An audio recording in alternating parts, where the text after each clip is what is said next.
No, the correct word is not easy. It is more skill now. These recent seasons in which we are seeing more number of players averaging 30 points or more, there is a recent boom in scoring numbers.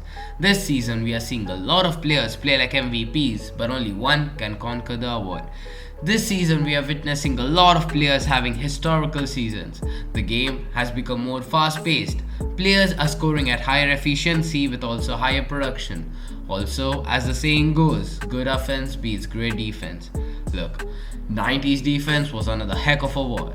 It was definitely more physical those days. Because of this defense, scoring was limited. The average NBA scores range between the 80s and the high 90s, while nowadays 120 points is the new normal. So let me get this straight. Averaging 30 in the 90s is totally more different and harder to achieve than scoring 30 in today's NBA. That's like telling the rent in the 90s is the same as in 2022. Back in the 90s, ref used to call every single violation, and I mean it. Just look at this AI's call. Let's see if you can see this, John. Let's watch Allen Iverson with the ball handling and see if you think this is close to a carry. I mean, that, look at that.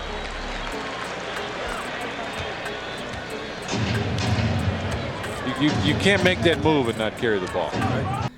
Why are the offenses exploding lately? The rule changes have softened up a bit. Well, recently, you could just see how many players were getting called for traveling. Players abuse the rules to some extent that the exploit just becomes common and the defenders can't do shit about it. I do think that more hands-on defensive strategies that allow defenders to hand check and ride other players' first point guard to be pass first. These days, the defensive rules are much softer, giving the offensive player more of an advantage. Another reason is flopping. I would rather see a big time block or hard-nosed defense rather than someone faking a fall like that. Basically, there are far more whistles than in the 90s game.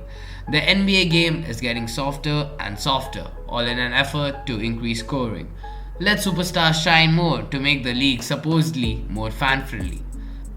The refs have stopped calling travels and carries because the players get more freedom to do highlight plays. With highlight plays, it results in more viewership. With more viewership means more money. And we do need to understand that the NBA is a business at the end of the day.